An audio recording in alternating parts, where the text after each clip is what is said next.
नमस्कार दोस्तों, स्वागत है आपका अपने चैनल कीज टू सक्सेस में। आज हम इकोनॉमी सर्वे देखेंगे 2020-21 का और बजट देखेंगे 21-22 की। इसके अलावा अगर आप चाहते हैं कि मध्य प्रदेश का भी ला लें तो उसका भी एक छोटा वीडियो डाल दिया जाएगा। इसमें देखेंगे कि कौन कौन से इंपॉर्टेंट क्वेश्चन हैं। और एक और टॉपिक कौन सा है इसमें, इकोनॉमी एट अ ग्लैंस, मतलब आर्थिक परिदृश्य की बात की जा रही है 2020-21 में क्या इंपॉर्टेंट रहा है, और इसके बाहर क्वेश्चन बिल्कुल भी नहीं जाएगा। ठीक है, तो चलिए आज का वीडियो शुरू करते हैं और जल्दी जल्दी ख़त्म करते हैं। तो ये जो वीडियो है ये सभी एग्ज़ाम में पूछा जाता है, ऑल स्टेट पीसीएस में, उसके अलावा रेलवे, बैंकिंग सभी में। ठीक है,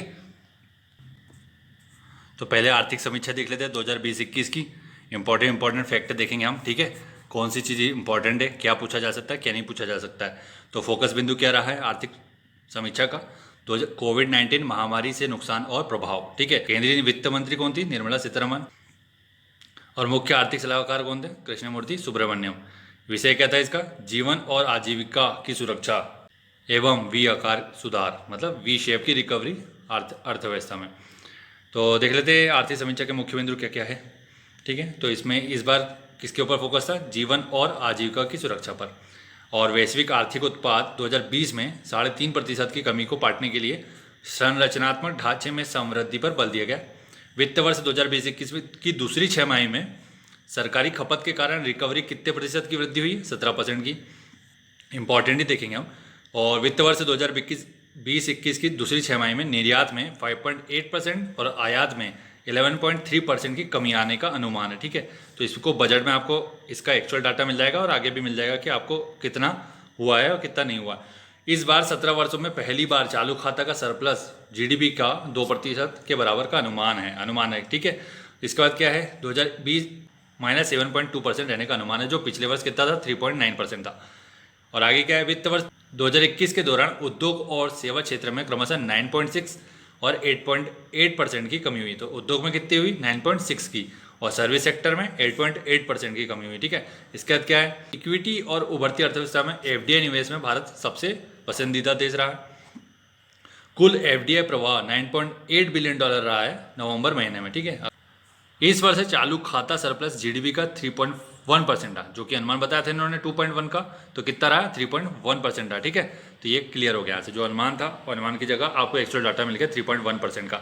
इसके बाद क्या है, वाणिज्यिक निर्यात में 21.2% की कमी, जबकि वाणिज्यिक आयात में 39.7% की कमी हुई आई है। ठीक है, इस बार विदेशी मुद्रा भंडार अगले 18 महीनों के आयात के लिए पर्याप्त है। तो कितने महीनों के लिए विदेशी मुद्रा भंडार पर्याप्त है, मतलब अगर हमारे पास कुछ भी नहीं होता है तो हम इस रिजर्व के माध्यम से 18 महीने तक आयात कर सकते हैं, अगर हमारे पास कुछ भी ना हो तो।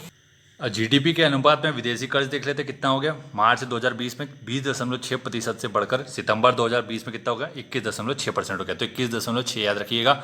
और भारत 6 दिन में सबसे तेजी से 10 लाख टीका लगाने वाला पहला देश बन गया। ठीक है, इसके अलावा क्या है, भारत ने अपने पड़ोसियों के अलावा ब्राज़ील को टीका की आपूर्ति की है।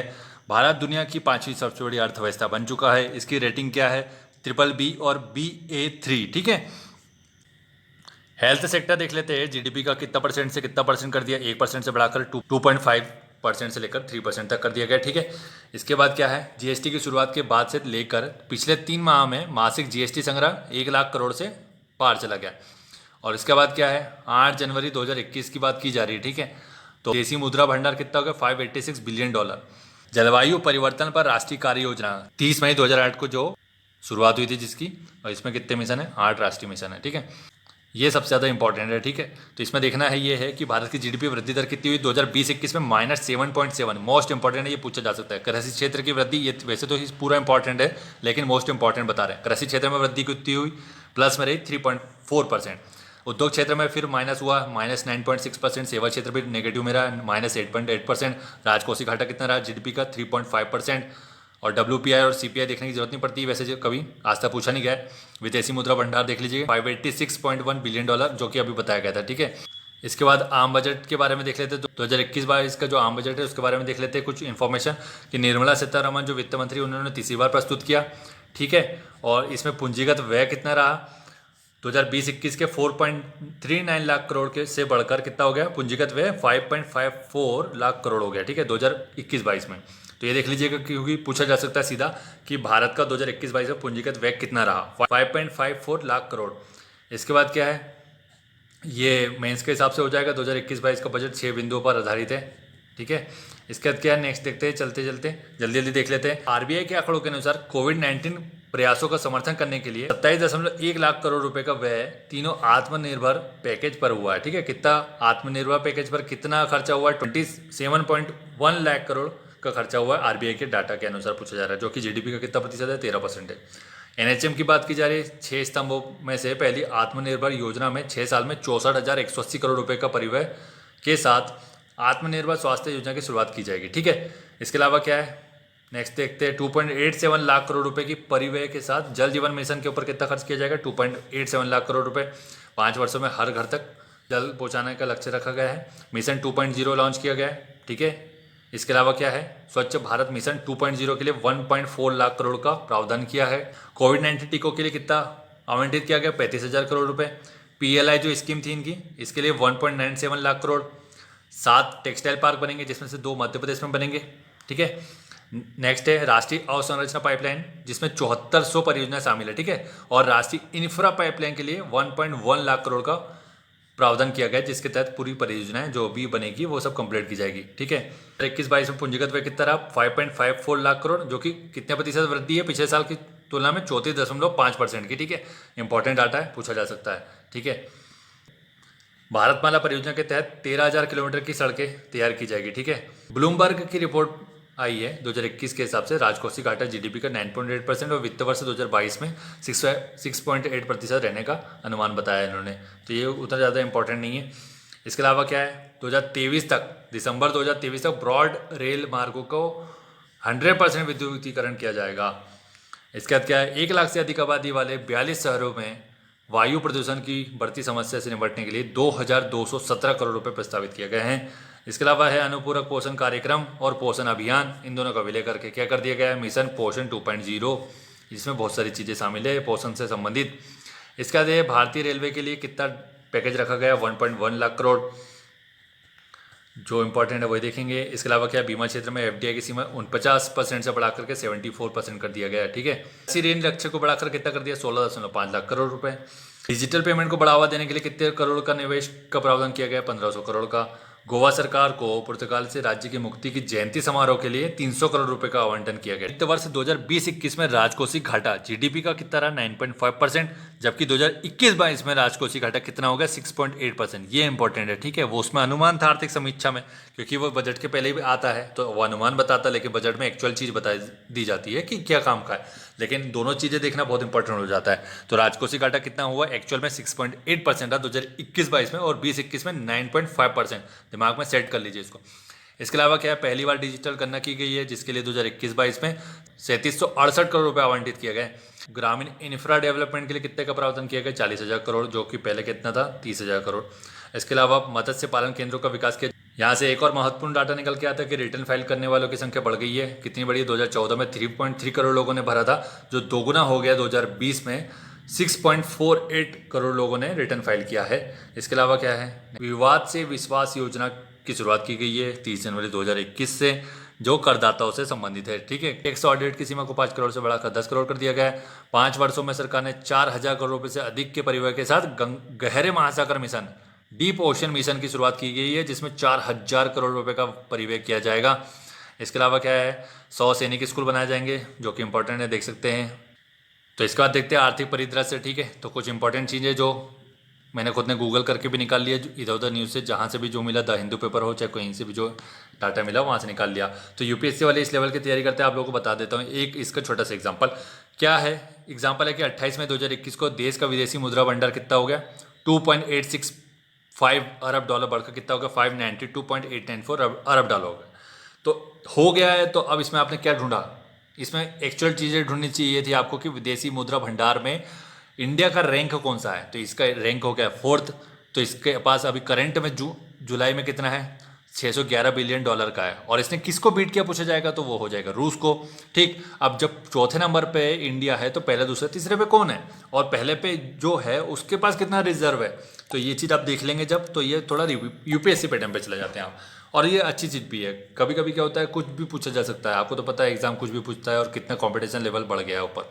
तो चाइना के पास है सबसे पहला नंबर है चाइना, जिसका है $3,349 बिलियन का इसके पास रिजर्व है। उसका सेकंड पे आता है जापान, जिसका 1376 है, और स्विट्जरलैंड है थर्ड पर, जिसका 1074 बिलियन। ठीक है, तो ये हो जाएगा। लेटेस्ट बता दिया आपको, $611 बिलियन है हमारे पास। ठीक है, 9 जुलाई 2021 का एकदम लेटेस्ट डाटा है ये। इसके अलावा क्या देख लेते हैं, इसके बाद है हाल ही में भारत में एफडीए करने वाला दूसरा सबसे बड़ा देश कौन सा पड़ा, अमेरिका। पहले कौन सा है, सिंगापुर। ये इंपॉर्टेंट है, सिंगापुर के बाद अमेरिका, ये याद रख लीजिए बस। और हाल ही में कौन सी रिपोर्ट आई, कुछ रिपोर्ट के हिसाब से प्रत्यक्ष विदेशी निवेश एफडीआई 19% से बढ़कर कितना हो गया हमारा, 59.64% हो गया। 2020-21 की बात की जा रही है। ठीक है, नेक्स्ट है इसके बाद संयुक्त राष्ट्र की बात की जा रही है, भारत की वृद्धि 10.1% रहने का अनुमान लगाया। ठीक है, ये इंपॉर्टेंट बनता है। तो जो जीडीपी की ग्रोथ रेट है वो किसका किसका दिखना चाहिए आपको पता है, आईएमएफ का देखिए, वर्ल्ड बैंक का देखिए, अंकटाट का देखिए, यूएन का देखिए और आरबीआई का देखिए। ये इंपॉर्टेंट है, इसके अलावा कुछ नहीं पूछा जाता। वो सब फालतू बातें होती है। फिर जो इधर उधर की जो फिंच बताती है और ये मूडीज बताती है, एसएनपी बताती है, वो सब फालतू हो जाता है। उतना दिमाग में डालेंगे पागल हो जाएंगे पढ़ पढ़ के। हाल ही में जारी रिपोर्ट के अनुसार पिछले वित्त वर्ष 2020-21 के अनुसार 81 अरब 72 करोड़ का प्रत्यक्ष विदेशी निवेश आया। तो 2020-21 में कितना निवेश आया ये हो गया, यहाँ से पता चल जाएगा आपको। ठीक है, डब्ल्यूपीआई की बात की जा रही तो एक दफ़ा देख लीजिए, एक बार सुन लेंगे तो हो सकता है कभी अगर आ गया तो टकरा जाएगा। 10.49% का डब्ल्यूपीआई इन्फ्लेशन है।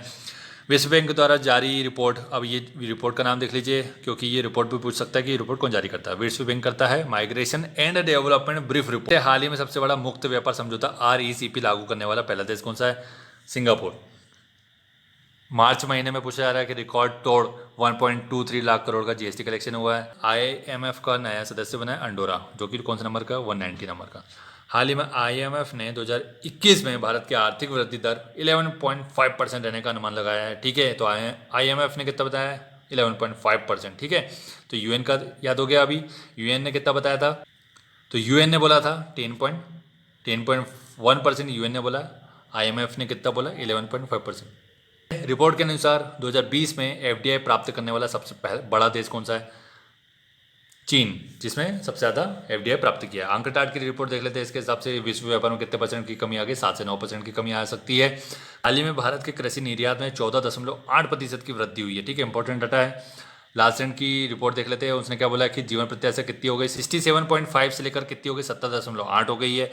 संयुक्त राष्ट्र की रिपोर्ट आई, फिर से क्या बोला इन्होंने, 2020 के दौरान भारतीय अर्थव्यवस्था, ये अनुमान छोड़ दीजिए, अनुमान को कोई मतलब नहीं है क्योंकि -7.7% का ग्रोथ रेट हुआ है 2020-21 का, सबको पता चल चुका है।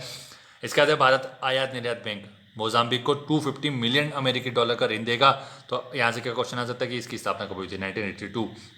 नेक्स्ट है, या उसका हेड पे पूछ सकते हैं। भारतीय रिजर्व बैंक ने अपने लेखा वर्ष 2019-20 के लिए सरकार को 57,128 करोड़ का लाभांश हस्तांतरित किया है 19-20 में। मोस्ट इंपॉर्टेंट डाटा ये पूछा जा सकता है, 57,128 करोड़। ठीक है, इसके बाद क्या है, जल जीवन मिशन के लिए कितना आवंटित किया गया है बजट में, 8,050 करोड़। अब ये थोड़ा सा और इम्पोर्टेंट डाटा मिला है कि भारत 5वीं बड़ी अर्थव्यवस्था बन गया, किसको किसको पछाड़ा, फ्रांस और ब्रिटेन को पछाड़ा। लेकिन ये कब बना, 2019 बना। ये आपको सर्च करना था, आपने नहीं किया। आपके दिमाग में ऐसी चीज़ें आनी चाहिए कि कब बना था, ईयर देखना था आपको। तो 2019 में बन गया था, ठीक है, 5वीं अर्थव्यवस्था, लेकिन फिर स्लिप हो गया था क्योंकि इसका माइनस में हो गया था।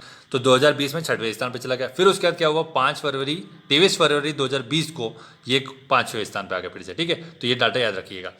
नेक्स्ट है पर्यटन मंत्रालय की बात कर रहे हैं। तो 2019 में भारत में आने वाले विदेशी पर्यटकों की संख्या कितनी थी, 1.09 करोड़, 3.2% की वृद्धि हुई थी। 2019 का आंकड़ा है। ठीक है, इसके बाद क्या है, सार्वजनिक उपक्रम सर्वेक्षण 2018-19 के अनुसार सबसे अधिक मुनाफा कमाने वाली कंपनी कौन सी, ONGC है। तो ONGC का ईयर देखिए, इस्टेब्लिशमेंट ईयर और इसका हेड कोई नया बना हो तो, और ये क्या है, महारत्न कंपनी है। तो महारत्न कंपनी का दर्जा कब मिला था, ये 3 क्वेश्चन यहाँ से इसके फ्रेमिंग हो सकती है। ठीक है, ये इसी तरीके से फ्रेमिंग होती है क्वेश्चन, और कुछ नहीं होता है। और आपको उसके एस्पेक्ट सोचने चाहिए आसपास के कि क्या हो सकता है क्या नहीं हो सकता। नेक्स्ट है 2019 के एशिया प्रशांत रीजन के सर्वश्रेष्ठ बैंकर कौन घोषित किया, शक्तिकांत दास, जो कि RBI के गवर्नर है। ठीक है, केंद्र सरकार एयर इंडिया एयरलाइन में 100% की हिस्सेदारी बेचने की घोषणा कर दी इन्होंने। ठीक है, बेच दीजिए, सब जितने इंस्टीट्यूट है सब बेच दीजिए। इसके बाद क्या, केंद्रीय आवास एवं शहरी मंत्रालय ने दीनदयाल अंत्योदय योजना राष्ट्रीय शहरी आजीविका मिशन के लिए फ्लिपकार्ट के साथ समझौता किया। यहाँ से भी क्वेश्चन बन सकता है। SBI बैंक ने ATM निकासी पर OTP की सुविधा की शुरुआत की है, SBI ने, ठीक है। तो SBI की हेड चेंज हो गया है सब, जैसे कि आपको सभी को पता होगा, जा करके देखिएगा। GST परिषद की 38वीं बैठक हुई है। कौन सी बैठक हुई? 38वीं, 18 दिसंबर को नई दिल्ली में हुई है। इस बैठक में क्या हो गया? लॉटरी पर 28% टैक्स वसूलने का निर्णय लिया गया, ठीक है। इसके बाद है विभिन्न संस्थानों द्वारा भारत की पूर्वानुमानित GDP 2020-21 का छोड़ दीजिए, क्योंकि सबको पता चल गया -7.7% की ग्रोथ हुई है या कमी हुई है, ठीक है। ये डाउनफॉल हो गया इसका। तो 2021-22 का देख लेते हैं कि कुछ ने क्या क्या बोला है। OECD का इंपॉर्टेंट जो है वो देखेंगे, 9.9% बोल रहा है ये कि भैया इतना हो सकता है ग्रोथ आपका। इसके बाद क्या ADB देख लेंगे, 11% बोल रहा है, ठीक है। इसके बाद देखते हैं कौन क्या बोल रहा है।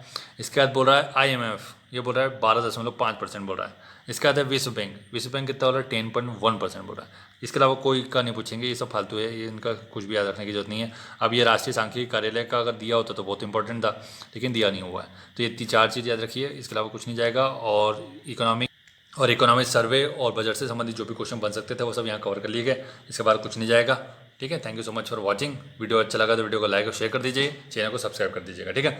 Thank you so much.